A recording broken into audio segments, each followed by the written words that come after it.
On the morning that I filmed this video, it had rained all night long, and so it was very dark and overcast. This video doesn't have the greatest lighting, but that's okay. We spent our morning actually having breakfast with some family and saying goodbye to them. They came and visited us from Kentucky, and so they stayed with us over the weekend, and they actually stayed in our basement, which worked out so nice. And I'm actually very excited now to get the bathroom finished downstairs, because it would just be so nice for guests to have like the whole space to themselves. So on this particular day, I normally do my filming and I'll be honest, I almost put it off and decided not to do it today. I guess I just felt like with the rain and it being overcast, I just had nothing special to share, nothing extraordinary, nothing super inspirational going on here, just a normal day in the life of a busy mom with 4 little boys that were stuck inside because of the drizzling morning. But I started to think about it, and I just thought, these days, these normal, mundane moments, I have them too. And these are the days that are going to form such strong foundations for our children. We as moms can create environments that breed creativity and cozy corners to encourage reading and nourishing meals that will satisfy and strengthen our kids. And really, we can create a sanctuary and a safe place, domains that foster learning and wonder and play. And so it's so much more than wiping down the table or tidying up the living room, making sure the laundry is finished or that the dishes are done. These mundane moments are really the bedrock, guys. They are the bedrock for balance and stability in our kids' lives. And so often we look at these tasks as unimportant, but they are honestly a balm for our children to soothe them and make them feel safe. And so it's just so important. It's so important. And I love this quote by C.S. Lewis. He said once that homemaking is surely in reality the most important work in the world. What do ships, railways, mines, cars, and government exist for, except that people be fed, warmed, and safe in their own homes? The homemaker's job, he says, is one for which all others exist. So today is just a normal day in my home. Nothing special, nothing fancy, and I want to share a few new things with you guys, as well as an easy meal that you can throw together. I was just so blessed by my guests. They brought a rotisserie chicken with them to eat for lunches while they were here, and we didn't end up using it. So they left it with me, and I decided to shred it up and create a soup out of it. So I was looking through my fridge. All I really had left were some veggies that I had for the boys, some chopped up celery, and some baby carrots and an onion. And I decided to chop all of that up, saute the veggies in my Dutch oven with some olive oil, some butter, and then once the onions were translucent, I decided to add a couple tablespoons of gluten-free flour, and this will help to thicken my soup. Now, I happen to always keep some type of broth on hand, whether it's chicken or vegetable or beef. I always try to keep it in the pantry so that I can quickly throw a soup together. And today I thought I would turn this into creamy chicken and rice soup. It's so simple, you guys. Really. After I added the flour and let the flour cook out a little bit, I added my broth and let it come to a boil. And then once it came to a boil and it was nice and thick, I turned down the heat and I added all of my shredded up chicken. And then once I added all of the chicken, I decided to top it off with about a cup or cup and a half, somewhere around there, of heavy cream. And this just gives it the creamiest, most delicious flavor. Of course, you want to add lots of salt, pepper. I think in this soup, I added some garlic powder as well. You can, of course, add fresh garlic. And I actually went out to my garden to look for some parsley. I guess I didn't plant any this year, but I did find some thyme. And my sweet neighbor was out there with me. She is amazing. She has a huge garden and she's always bringing vegetables and fresh eggs. She brought me some of her parsley. And so I added some parsley to the soup to finish it off. And it was just such a cozy meal on this drizzly day. And I will show you how I wrapped that up at the end of this video. So you guys have seen in previous videos that lunch around here is pretty simple in the summertime. I usually have a sourdough loaf that I've baked on hand. I was at the end of one of these loaves today, so I decided to use it up, and my boys just love spreading butter on their bread. And some of them like to make a little sandwich with some meat and cheese. Some of them just eat the meat and cheese separately with the bread on the side. It's just easy and simple. And then I always have vegetables in the fridge that they eat with their bread and meat. So really doesn't have to be fancy. Sometimes we have leftovers. Once in a while we do peanut butter and jelly.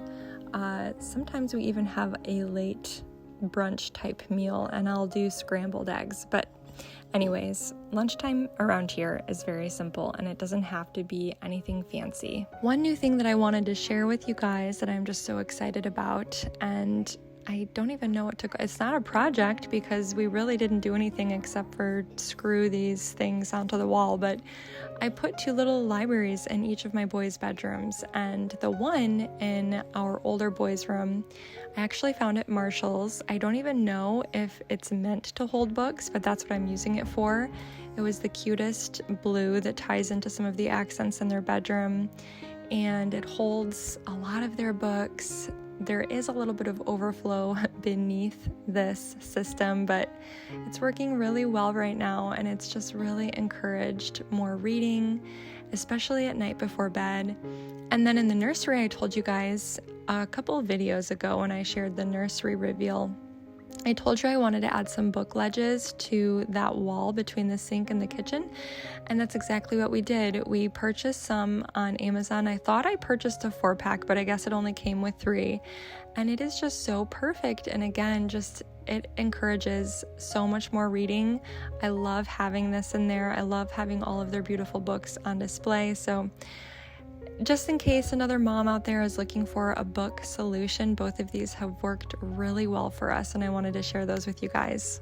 I also want to just encourage any other young mamas out there, if you have not established a rest time for yourself, I just think it's so good to carve out some time for yourself in the afternoon, especially with little ones. It just recharges me to sit down and have a cup of tea, and sometimes I use this time to, get on social media and answer messages. Sometimes I like to get a little bit of work done for this channel and my blog. Sometimes I just like to read, but whatever it is, it's just important to establish that. And that's why I've established a quiet time with my boys for that very reason. I think it's good for all of us to just have a break in the day, and then we can all come back together again for dinner time. So even though it's August and we are still enjoying summer, on this particular day with the overcast morning and the wind blowing, I was totally getting fall vibes. I'm not gonna lie. I'm not rushing into the next season, I promise, but I will say I have been missing candles lately. I got rid of candles a while ago because honestly, they're not filled with a lot of great ingredients, but I sometimes crave that flicker and that cozy glow of a candle. And so I decided to give this company a try. It's called Antique Candle Co. And so many of my friends have these candles and just go on and on about them. And I finally decided to give them a try. And today I am burning pumpkin spice, which is a warm fall classic of cinnamon, allspice, clove, and pumpkin, highlighted with cozy notes of vanilla bean and sugar. They also sent over Fall Harvest, which is a sweet and cozy autumn blend with fresh apple and orange peel, highlighted with warm notes of spicy cinnamon, clove, and vanilla. I have a couple of mini candles here that I'm trying as well, salted caramel being one of them. This is a sweet and creamy blend of sugar, butter, vanilla, topped with fresh sea salt. And then I also have vanilla bean as well. And I just love all of these different candles. They smell amazing. And I have a special code for you guys actually. If you want to use it, I'll put it in the description below so that you can get 20% off your order of candles. I do want to tell you a little bit about this company because I think that it's important to kind of know who you're buying from.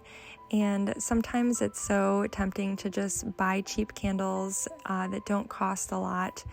But I was looking into this company and reading a little bit about them, and I was really impressed by their story. You guys can find it on their website. Again, I'll put a link in the description below.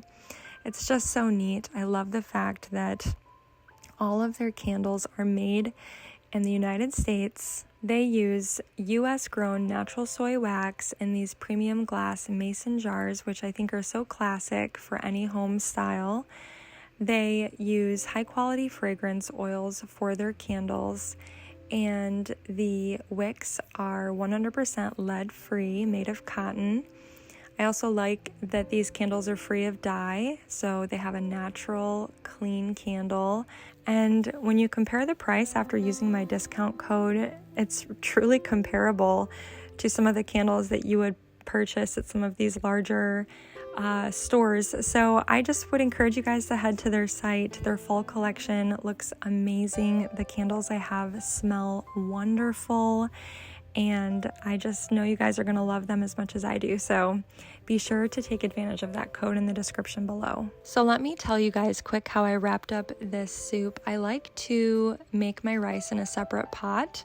It's just better for leftovers and reheating, because if you put your rice in the soup, well, depending on the rice you use, I only had jasmine rice on hand, and over time that'll just get soggy and lose its texture. So I cook it separately, and then you just take a spoonful of rice and put it in your bowl, and then you ladle your cozy soup over top of the rice, and it's thick and creamy and delicious and just wonderful. It's just one of those comfort food meals, and it was so simple to put together. So that's how I served my soup, and it was actually kind of funny. After we had dinner, I went to go wash the dishes, and the sun finally broke through the clouds, and it just felt so nice. And so we decided after dinner to go on an evening walk together as a family, and it was just so nice to get out of the house and walk, especially after sort of a heavy meal. Work off some of those calories. But anyways, I just want to encourage you guys to remember what I said at the beginning about mundane moments. There is so much beauty and stability and wonderful things that happen in those mundane moments. And I hope that if there are any other moms watching this, they will be encouraged by this video. I'm just a normal mom like you, but these normal days, they add up, and they're so important. And so thank you guys so much for joining me today. I love it when you stop by and leave comments below. You guys always encourage me. And so if you're new here, I'd love for you to hit that subscribe button. I'll see you guys next time. Bye-bye.